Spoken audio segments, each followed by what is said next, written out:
Hey there, Gary Parrish. Welcome back. CBS Sports Eye on College Basketball Podcast, where we sometimes discuss camel fighting, dodo birds, and leaky black. Matt Norlander is here with me. If you watch it on YouTube, you know what to do to the like button. Shouts to Brandon Davies. And if you haven't yet subscribed to the CBS Sports College Basketball YouTube channel, please also do that while you're here. Let's get into it. And let's start with, I guess, the biggest headline from Tuesday night. Johni Broome, the leading candidate for National Player of the Year, had to leave Auburn's 41-point victory over Georgia State early in the first half. He never returned to the court, but he did return to the bench in a sling. Norlander, I know you were texting with Bruce Pearl after the game. How concerned should Auburn fans be right now with Saturday's game against Purdue on tap? Good question. I don't know. Right. Because we don't know. We don't have an update just yet as we record this podcast this morning. I can't tell you the level of concern because we don't have a full report in. Pearl did tell me an MRI is happening today. Coincidentally enough, and we'll talk about Greg Kampe and Tom Izzo a bit later, but I talked with Kampe last night, and he told me that because this was all happening at the same time, he had a player that had his shoulder come out and had to be popped back in earlier this season. And that player was able to return, but he actually got an x-ray as well because they have to check and see in that situation if there are any, if the socket, the actual bone socket has been chipped or not. I don't know if that's remotely the case with Johni Broome, but Kampe, coincidentally enough, was giving me some frame of reference on this kind of injury and what sometimes needs to be looked at here.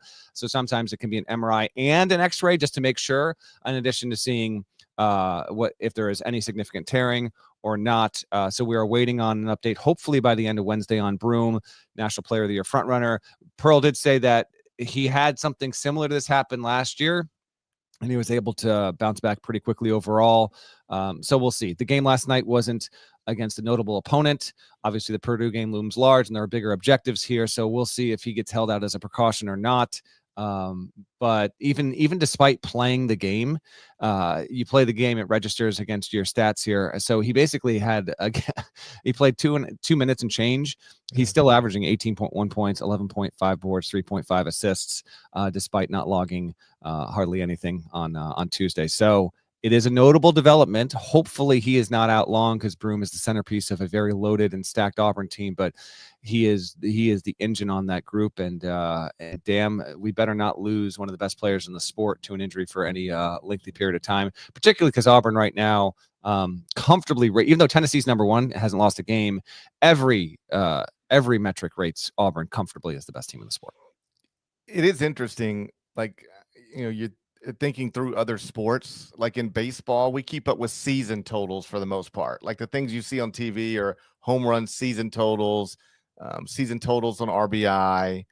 But in basketball, it is such a per game sport. Yeah. Everything you see on TV is points per game, rebounds per game, assists per game. And so from that perspective, you're so much better off not playing in the game than you are playing 2 minutes. He didn't know. He didn't know.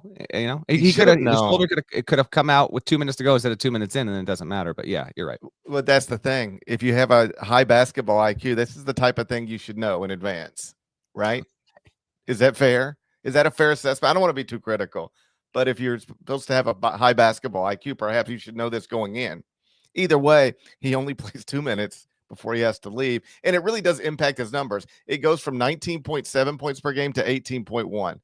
12.7 rebounds to 11.5, 3.8 assists to 3.5, 2.8 blocks to 2.7 blocks per game. I know that the nerds, can work around that, but in terms of the stuff you see on television, it does have an impact on it. You just hope it's not serious, which goes without saying. Short term, who cares? Auburn's already done so much and had so much in front of them from a, add quadrant one perspective, that if Johni Broome has to miss a game or two, it's not a big deal. A game or three, it's not a big deal. But you don't want this to be a 6 to 8 week injury thing. The college basketball season is shorter than the NBA season. This is Johni Broome's final year to do it. You would hate for something as random as that on a Tuesday night in December to mess up his National Player of the Year campaign, to mess up Auburn's obvious national championship campaign. Like, all of that stuff is on the table with a healthy Johni Broome. And short of that, it probably isn't.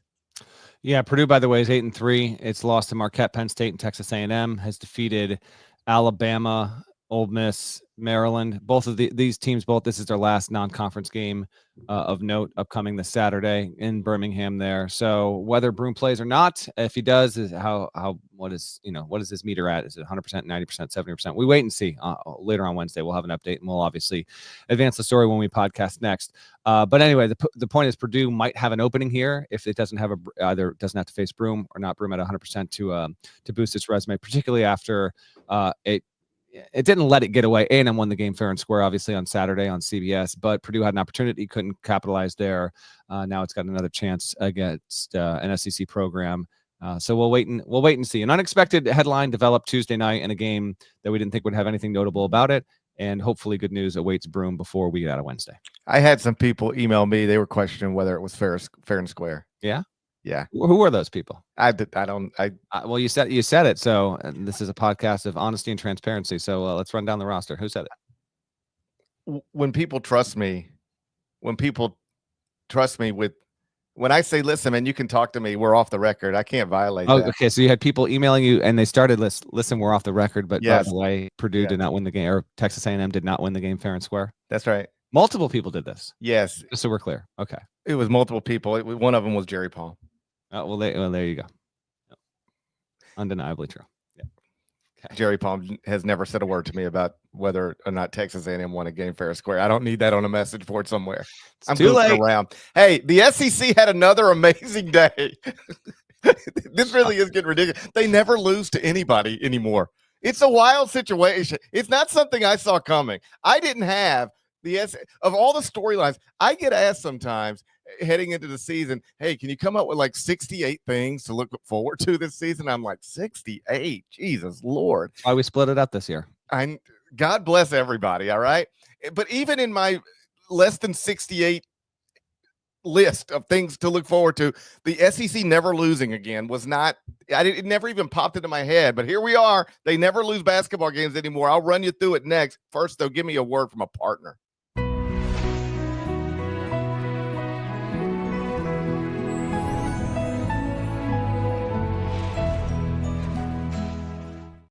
The email started with, it might have been fair, but it wasn't square.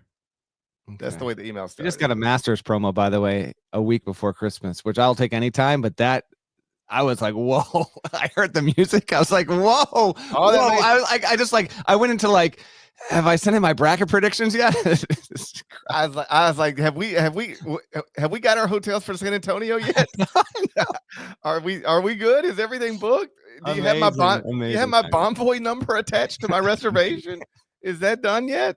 Amazing timing on that. SEC, man, they never lose. 8-0, I believe, on Tuesday night. GP, run down the results. But if you're keeping track of the record for the league, 16 schools, 152 wins, 20 losses. Credit Kevin Sweeney of Sports Illustrated. He pointed this out on social media on Tuesday night. The league has 4 losses total in the month of December. Overall, an 8.84 winning percentage. It's reaching the point of parity, GP. You got it right. It was 8-0 on Tuesday night. I won't bore you with all of the results. Most of them were SEC team over by game at home, whatever. But Florida did go into North Carolina and beat North Carolina. And though the final margin was, if all you did was look at the box score, you'd go, okay, I guess that was they beat them bad most of the game. The game was played in Charlotte, but another overwhelming victory for Ty Golden's Gators. I mean, they looked the part. Every once in a while, we run into a team that doesn't have much substance to the resume at a certain point in the season, but they have super strong computer numbers, and they turn out to be computer trickers. We've seen them before. Florida appears to be the opposite of that. The computers are perfectly in line with what Florida is. They're beating everybody's brains in. Most recently North Carolina, and then South Carolina beat Clemson, and that's notable because Clemson has been ranked in the AP poll this season. Mm-hmm. South Carolina according to KenPom, is the worst team in the SEC. Yeah, and they just knocked them out, no problem, to complete another. And the poor ACC, the SEC just continues to beat the absolute doo-doo out of the ACC. We spent a lot of time on the SEC over the weekend. Let me ask you about the ACC. Okay. Are they okay? No. Are they going to be all right? ACC's not okay. ACC has the 7th best winning percentage of all leagues in college basketball.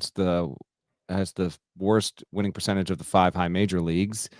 And yeah, I mean, South Carolina had the game on its home floor, but still, South Carolina rates as the worst team in the SEC, and Clemson rates as the 2nd best or 3rd best team in the ACC, and South Carolina won. Kind of emblematic of what we've seen so far this season.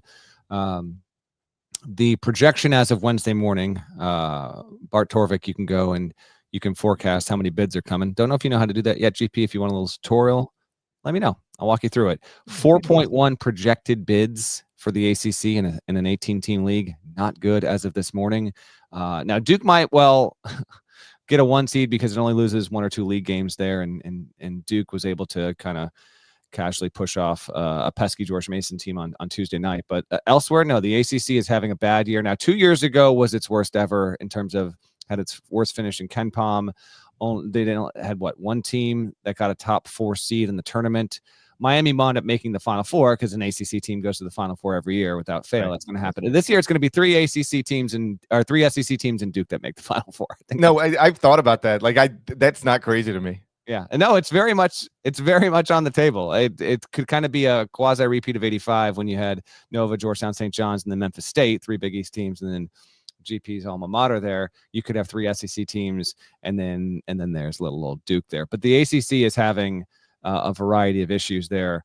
Nada was at the Florida North Carolina game last night. He told us before we went on. He's doing some. He's working from a coffee shop, so I wanted actually some of his input, but there might be a little bit too much auxiliary noise there.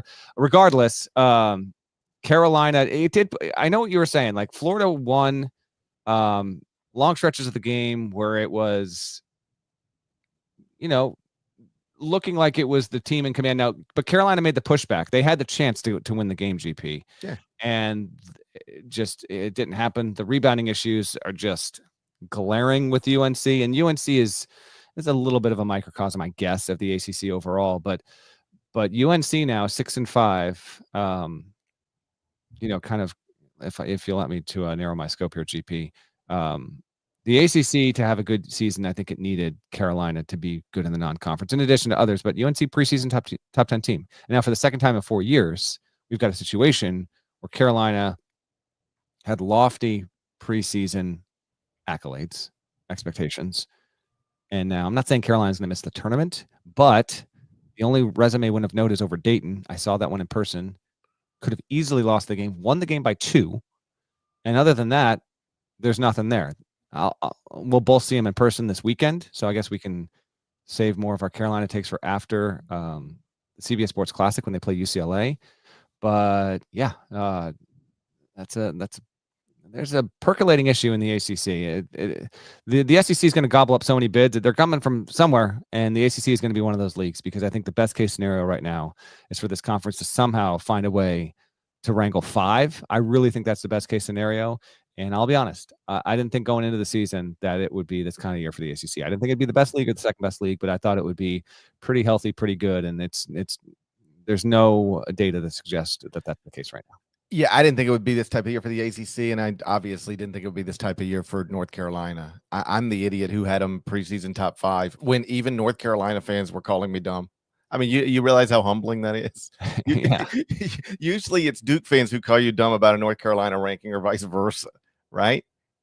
Or people will call you dumb if you have their team 17th and they think it should be 7th. But you usually don't run into, hey, I think you got a top 5 team, and everybody's like, no, we don't. We stink. But I dealt with that all offseason. I stood by North Carolina as long as I could.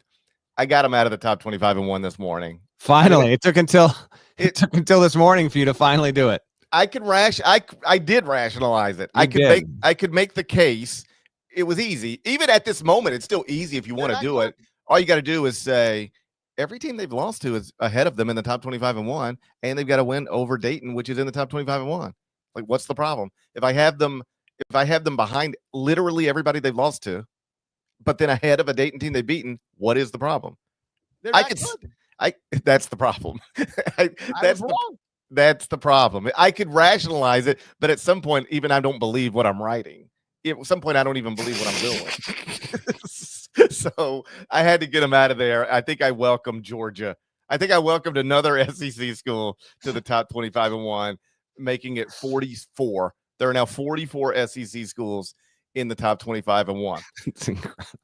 With the ACC, it currently ranks 5th at KenPom. That's behind the Power Fours and the Big East. They've only got one team in the top 25 at KenPom. That's Duke. How about this? All 16 SEC schools are currently in the top 66 at KenPom. All 16, top 66. Mm-hmm. Only 5 ACC teams are in the top 82. If you combine the two leagues, you could tell I got bored last night sitting in a hotel room. If you combine the two leagues, you just said take every SEC school and every ACC school and put them in a league and let's rank them by KenPom. Here's what you get now. Number 1, Auburn. Number 2, Tennessee. Number 3, Duke. Now, ACC fans, hit mute. You ain't going to want to hear the rest of this. Number 4, Florida. Number 5, Alabama. Number 6, Kentucky. Number 7, Texas A&M. Number 8, Mississippi State. Number 9, Pitt. Number 10, Ole Miss. 11, North Carolina. 12, Clemson. 13, Texas. 14, Oklahoma. 15, Georgia. 16, Arkansas. 17, SMU. 18, Missouri, 19, LSU, 20, Vanderbilt, 21, South Carolina, and then 22 through 34 would be the rest of the ACC. They only have, right now, the SEC, if you combine those two leagues, would have the top 2, 7 of the top 8, and 16 of the top 21. These leagues are not even close in terms of competitive balance anymore, and it's wild to think that we're here because it wasn't too long ago where something like this, I don't want to say it was unimaginable, but it wasn't anything anybody could have reasonably predicted. Yeah, it's kudos to the SEC. We've talked about them on a couple of recent shows, and kudos to Florida. You know, again, getting another definitive win and doing so. It's just it's an unusual situation to say the least. Todd Golden is still in the midst of an investigation into some disturbing allegations, but the school has not suspended him. It has not terminated his job status. Florida is now rating as, one of the 5 or 6 best teams in the country. Despite all this, I can't remember a situation quite like that one. Who knows when we're going to get resolution on the Golden situation? But regardless, it has certainly developed into a storyline that few people nobody could have possibly expected it to be where it is right now. But that team with Walter Clayton Jr. It's the trio I mentioned on our late Saturday night pod, which, by the way, thank you for everyone that tuned in. Apparently that was a very highly consumed show. I think, the everything that went on Saturday, and I think we have a decent West Coast following as well. Good numbers and returns on that. So we appreciate you guys pivoting your schedules and checking us out in real time or soon thereafter on Saturday. But on that show, I pointed out that between Will Richard, Clayton, and then Elijah Martin, they've got like a really just fantastic trio of backcourt players that, Condon's good as well. And they've got a little bit of depth there, but Florida's got a lot to it. And I thought that Carolina in this game, because of its reliance on guards, maybe it would have the chance to dictate the pace. It got out to another slow start again. I don't know what it is about UNC, and I wanted to get the splits in time for the pod GP, but I was writing the court report, which also leads on Carolina and Belichick, and there's a fascinating dynamic there. But anyway, point is I didn't have enough time to look it up, but I'd love to know UNC splits on before and after halftime. Points scored, field goal percentage, 3-point percentage, points per possession. This team cannot get out to good starts. It is incapable. It's odd. It's happened time and time and time again, and it keeps biting this team time and time and time again. Like one of the tried and true, well-worn coaching cliches is we got to get off to a good start. It is so true of UNC. It falls into these holes and it winds up biting them among, many reasons. One of the biggest ones that UNC did not win this game on Tuesday night was Florida just rip-rolled out to a double-digit lead mere minutes into the game in a building where UNC has the overwhelming home faction supporting it. And although they eventually climbed back in, there was one point in the first half where I'm watching the game on television, I'm like, Florida's almost turning this thing into a morgue. Like there's no energy coming through the TV set whatsoever because they're dictating the terms entirely. Now, credit to UNC. They were able to make a push and then came out of second half, hair on fire, but ultimately it wasn't enough. There were a couple of rebounding opportunities they had to get late in the game and they didn't get it. And if you're a UNC fan and you're ripping your hair out, I totally understand why. This was the primary concern in the portal. You didn't get the kind of bigs you were looking for. You were finalists for a number of higher profile big men, which obviously came extremely coveted in the college game. You didn't really get any of them. And now not doing that is coming to bear. And a UNC team that is so guard heavy and small, which I still think can beat certain opponents because of how it's constructed, you're going to have to shoot well and get up tempo. And the problem is, I don't know if you picked up on this or not, GP, Carolina is not a exceptional or not even a good three-point shooting team to this point in the season, shooting 31.3% from beyond the arc. That is not in the top half of the sport. It's got to change if they want to have any kind of chance here. And now I think they got to beat UCLA on Saturday and in the ACC because of the amount of quad 2 and quad 3 games that are going to litter the schedule. Carolina, I think at this point needs to finish top 3 in the ACC to have a chance at making the NCAA tournament, which I think it can do. But man, if you want to call it panic time in Chapel Hill, I think there's something to that. The 3-point shooting is a concern. The other statistical thing that stands out, I'm certain to longtime North Carolina fans, is offensive rebounding. Under Roy Williams, they were consistently, annually, one of the best offensive rebounding teams in the country, sometimes the best. I can remember talking to Roy about this. He was like, well, that's not an accident. We recruit to that. We prioritize that. It's what we're trying to bring to the table every day. Like we're going to get second shots. And I know with Hubert, it's a different style of, they prioritize different things. And this is not a priority for Hubert, but it really does stand out, particularly when you've got front court problems. Their offensive rebounding percentage right now is 28.6. It ranks 223rd in the country, according to KenPom. Again, under Roy Williams, that would never happen. They were consistently one of the best. And so that's just another statistical thing that stands out. Like this doesn't look like the North Carolina teams that we grew up with or that we saw in recent years. I'm not ready to pull the plug quite yet, but at some point you've got to beat somebody. These are games. If you're legitimately anything close to what some of us thought you were going to be, you should be winning some of these games. And at this point, they've got one decent win, quality win. It's over Dayton. Everything else they've lost, and in some of those games they've really been overwhelmed. Last thing, and then we'll move on.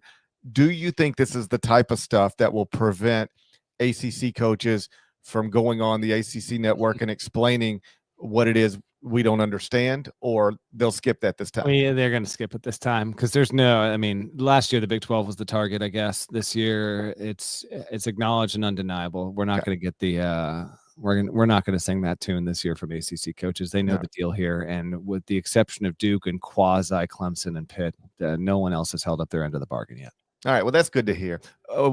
Wednesday Whiparound, we're going to do that next, touch on some other interesting developments for the past couple of days. First, though, let's get another word from our partners. Baby, we are going to start a fire. From world-renowned clubs simply devastating to worldwide stars. Wrexham have done it. This incredible ride continues. The English Football League on CBS Sports Network, and stream every match live on Paramount Plus. Norlander, over the weekend, as we were looking ahead, we did point to Tuesday night, and we said it wouldn't be the biggest game on the schedule, but it would be among the most important big game for both teams. Drake trying to remain undefeated. Kansas State trying to stop getting defeated after spending $2 million on a Coleman Hawkins, and it went the wrong way for Kansas State, the right way for Drake. 73-70 final score. Drake 10-0. Don't look now, but Ben McCollum's got a 10-0 team. Drake started 133rd at KenPom, now up to 69th. They got wins over Kansas State, Vanderbilt, and Miami. I know that might not impress an Auburn fan, but that's pretty good when you're Drake with a first-year coach. Let's not just talk about it. Let's watch about it. Let's listen about it. Nada's got the clip. Here's how Drake defeated Kansas State on Tuesday night. Awesome, man. The game clock. Kassan down to 6 for the tie. A 3. Good!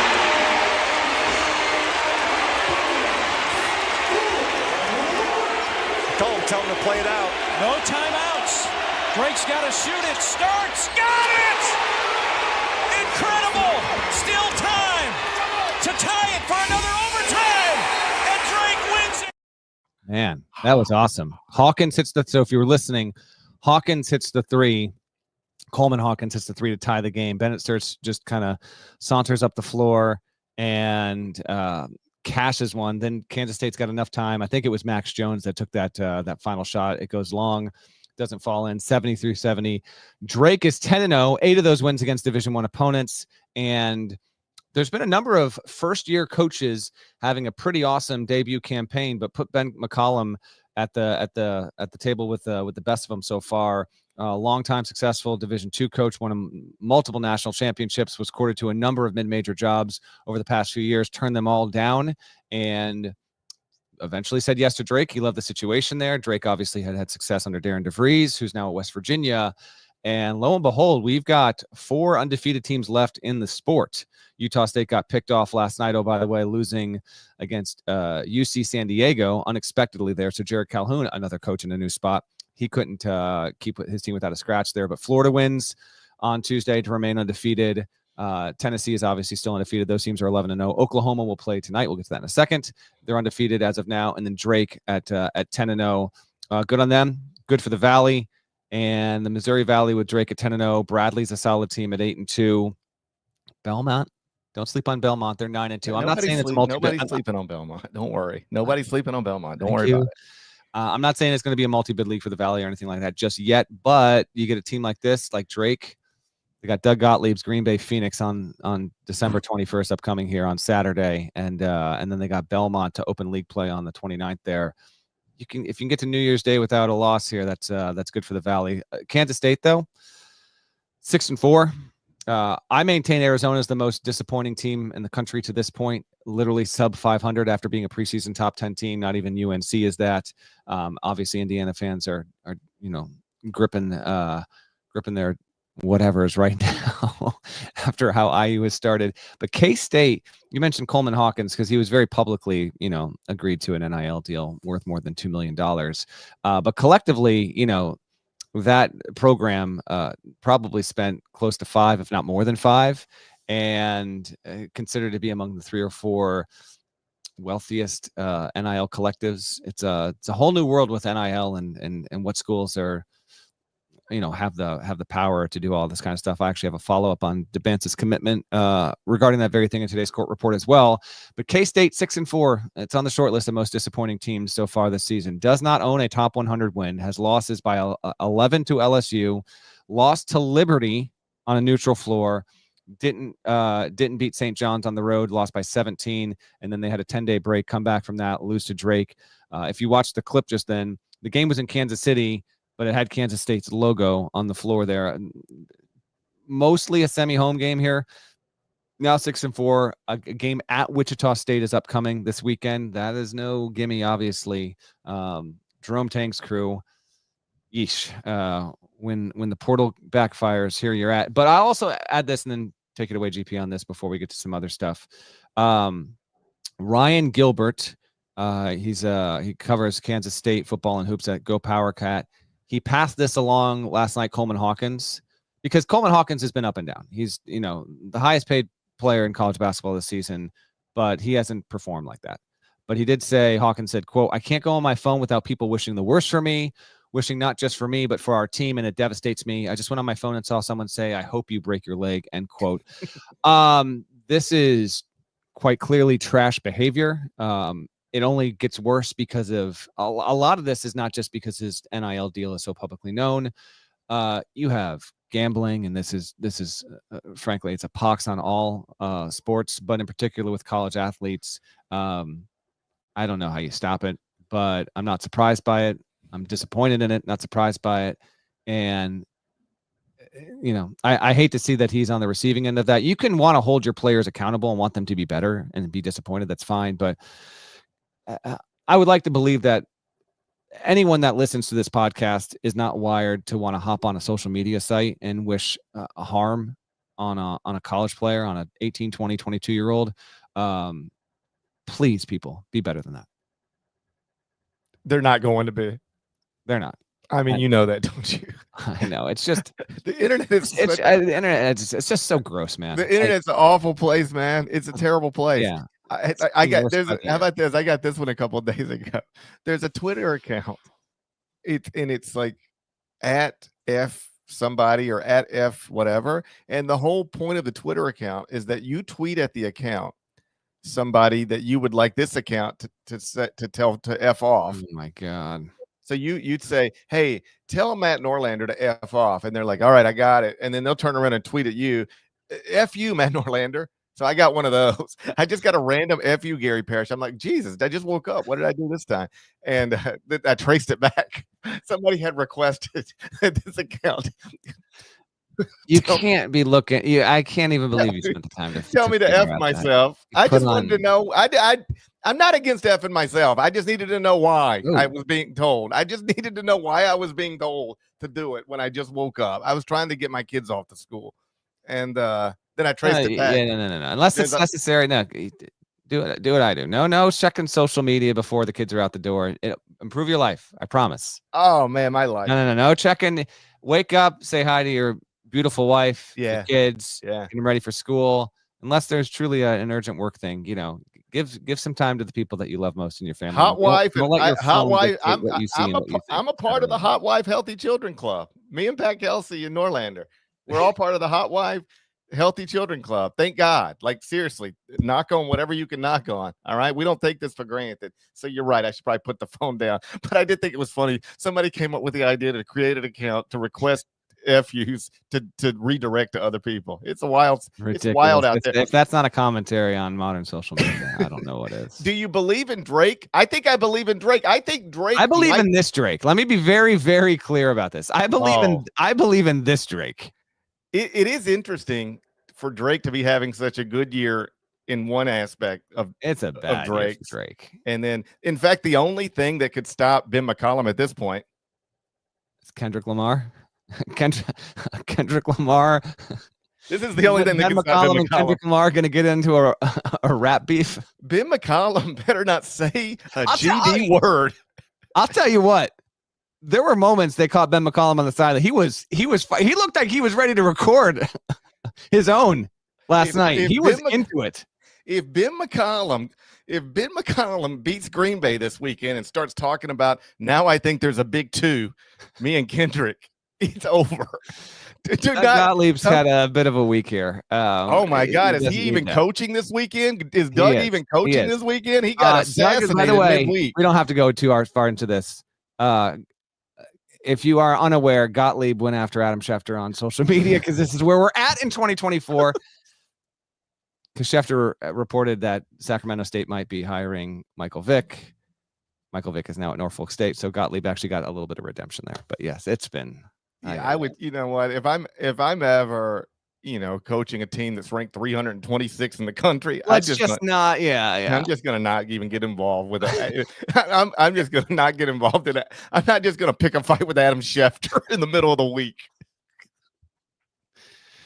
What a week it's been. I have a friend, I swear to God this is true, and I haven't done the research on it. I don't know whether what he tells me is true, but what he tells me is that he's making a fortune betting against Green Bay every game. That's all he does. He just bets against Green Bay. He says he's getting rich. I don't know if it's true or not, but that's what he tells me.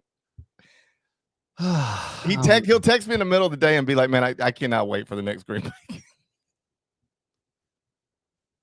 Yeah, the Gottlieb experience is not off to a great start. Still early. It's still early, Norlander. Relax. 2-10. Still early. I know it's still early. Relax. Can you give a guy a little time? I can give him time. It's 2-10. Got Michigan Tech tonight, not a Division I program. Then at Drake on Saturday might be a tough one there. Okay, let's get to the thing we got to talk about here. Because one of the coolest things I have seen in college basketball in some time transpired on Tuesday night. First of all, Chris Holtmann was DePaul's the first team to play at St. John's this season in the Big East. Holtmann wore a sweater for the game in honor of Lou Carnesecca, which was awesome. I hope that I hope that every Big East coach does this. He was the first one. It would be kind of a cool motif for the next couple of months. Who knows if it'll happen? But Holtmann was the first one that had the opportunity to do it. Lo and behold, he did it. Texted him late last night, $25 sweater they found off the thrift shop. And he said that the designer, whoever the designer is, it was the same designer. It wasn't the same sweater, it was the same designer as Carnesecca's famous chevron sweater. So that's pretty cool. But Holtman wound up getting one-upped in general. I was hoping you and I would be able to wear matching sweater, or at least sweaters on the pod, but I knew that you were in New York today. And I knew you probably didn't pack a sweater. I'm rocking a sweater, but I don't own a Christmas sweater. I realized this morning. I probably should get one. So I'm rocking my my ski sweater here. Tom Izzo and Greg Kampe wearing matching Grinch sweaters.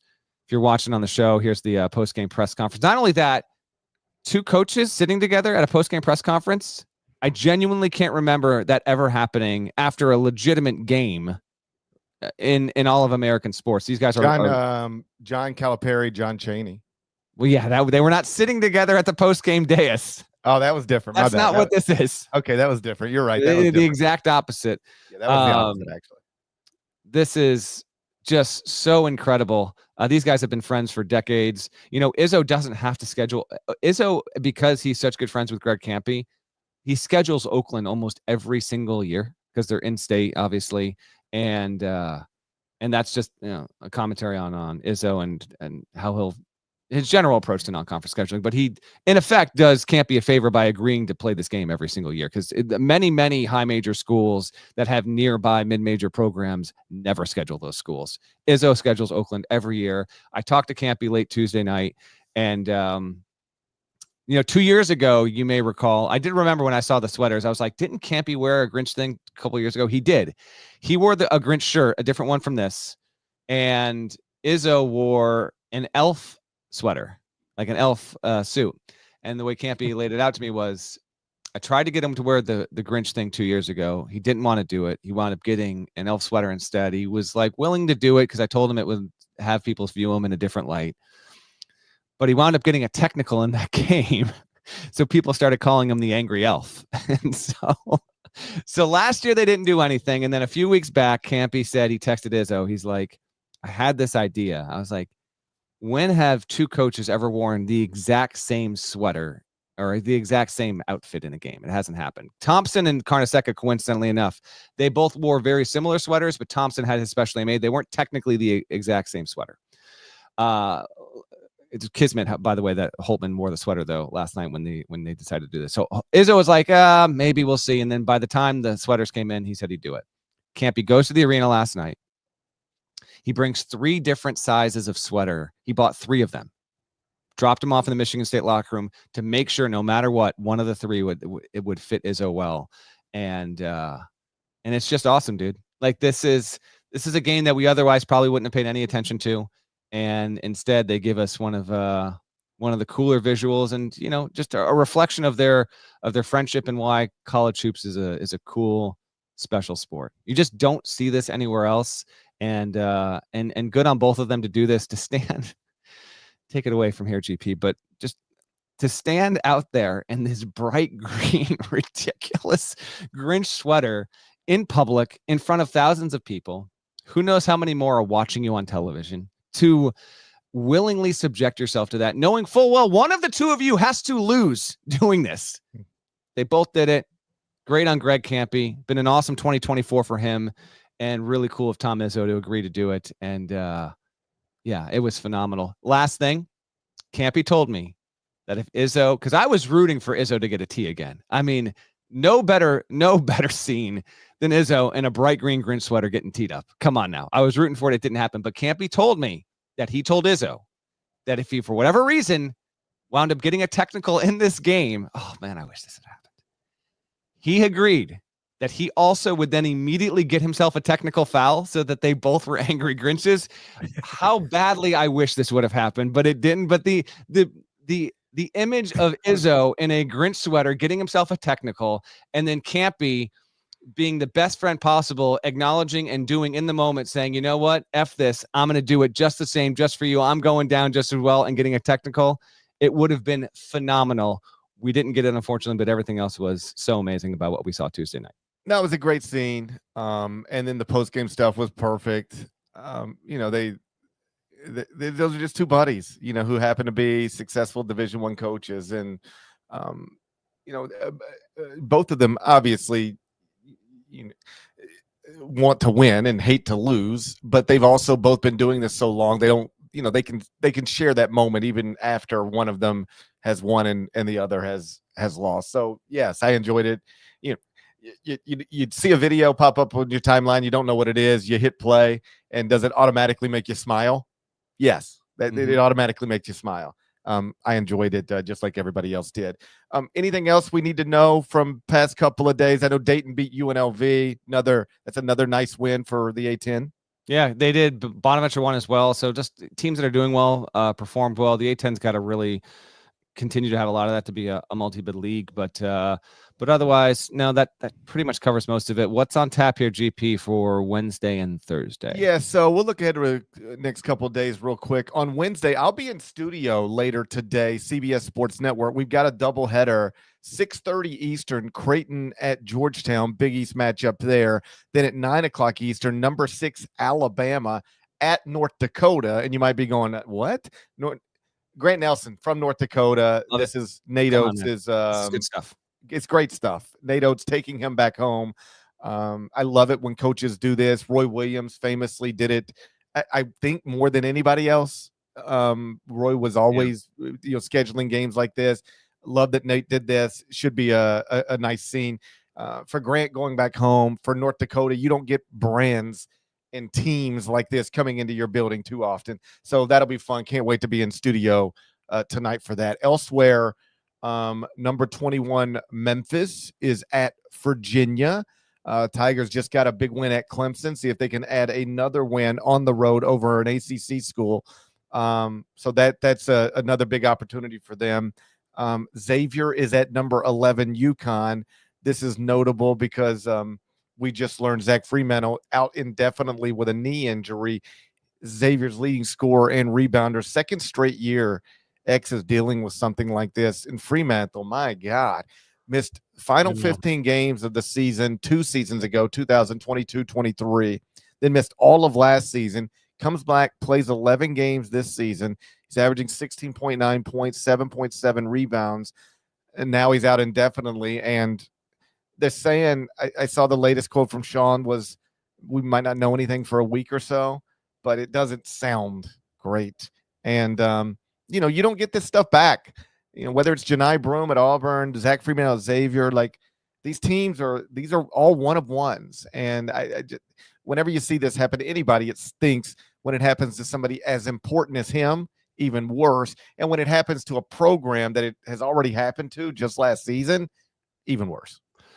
Yeah, that's devastating. And Xavier previously already lost another big man in the preseason. That was their projected center. So I've got a note in today's court report. If Sean Miller can get this team, let's say, God forbid, but if we're heading toward this situation where Fremantle is either out for the season or out until February or whatever, if he can get this team to the tournament, it'll be among his better coaching jobs there. UConn, by the way, will not have Samson Johnson in Wednesday night's game as well, so both teams will be shorthanded there. Real quick to peel back, Georgetown only has 2 losses, hosting Creighton on our air, CBS Sports Network, 6:30. Really good opportunity for Ed Cooley's team, and if they can win the game.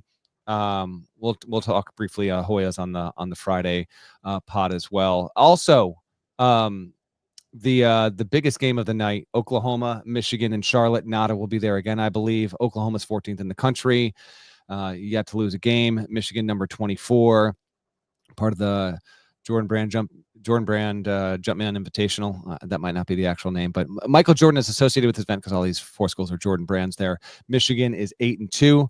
Last played a week ago at the Garden, lost to Arkansas in a 2-point affair.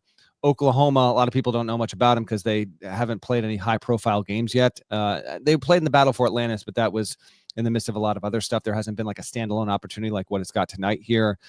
Sooners to this point, the notable wins are against Arizona, Louisville, beat Oklahoma State, and Bedlam over the weekend. Love to see that those schools are still scheduling each other despite no longer being in the same league. But Porter Moser's team was predicted and projected to be near the bottom of the SEC. I don't even think the SEC has a bottom anymore. But regardless, 10-0, way better than people thought. And Jeremiah Fears has been one of the best freshmen in the country this season. Interested to see how he performs tonight against a quality Michigan group, and those wings have real size. So that is that is a really awesome matchup and better than what we would have anticipated. Many people might have thought 3 weeks ago Oklahoma, Michigan wouldn't even be either of these teams ranked. Instead, both of them are, and that is your must-watch game for Wednesday. GP, on Thursday, I think we're pretty barren. I don't even nothing. There's nothing that's a good night to catch up on Landman, streaming now on Paramount Plus, starring Academy Award winner Billy Bob Thornton. Okay, feel free. That's what I would do on Thursday. Is I would just catch up on Landman, streaming now on Paramount Plus, starring Academy Award winner Billy Bob Thornton. I think that's a show. Shouts to Devin Downey. Shouts to Chester, South Carolina. No, I was saying I think Landman's a show. No, it really is a show. Yeah. And now I think this was a show. Both of those things are true. Both of those things are true. One of them stars Billy Bob Thornton, though, Academy Award winner. Can we get the other one? Think we can get Billy Bob on the pod? I would like to. Would you? Yeah, we share a border. He's from Arkansas. He's an Arkansas boy. Does he live in Arkansas? I can't speak to that. I doubt it. And if he doesn't, you don't share a border. Well, then I'll move. If I need to move to, if I need to move to share a border with Billy Bob Thornton, I will. Hey, true story. I once urinated right next to Billy Bob Thornton. Didn't need to know this, but I feel like you got to finish the rest of it out here. There's not much to it. We were at the final. I assume there's not much to it. You urinated next to Billy Bob Thornton. How much more there could be to it? But where were you when it happened? We were at the Superdome in New Orleans at the Final Four, and I just walked into one of the normal bathrooms where like normal people go, and I went up to one of the urinals, and you know how you do it when you walk up, and then I looked. Yes, I know how a urinal works and how to use one. Yes, right. I assumed you did. And so then I looked over to my right. There's a fella right here to my right, all black. He was dressed in all black. And I went, well, I'll be damned. That's Billy Bob Thornton. And I hit him with one of these. I did one of these. Look at me. I went like this. I went. And he went. And that's it. That was the whole thing. That's the extent of our story. That was the extent of it. Should I have done more? I didn't know what else to do. No, I think you did as much as you need to. I thought I felt like I did enough. Shouts to Devin Downey. Shouts to Chester, South Carolina. Shouts to Terry Teagle. He's a legend. Hook, Larnell, Slingblade. If you're not subscribed, please go subscribe anywhere you subscribe to podcasts, Apple and Spotify. There's more of us than there are of them. That should be reflected in the comments. Billy Bob Thornton, definitely an us, like one of the all-time great us's. I think if you do some Google searches, you'd find out one of the all-time great us's, one of the great American us's of his generation. All right. That needs to be reflected in the comments. So please go do that. We will talk to you again on Friday when I extend my lead in the Final Four and one, presented by FanDuel Sportsbook. Make every moment more. That's a show. Till then, take care.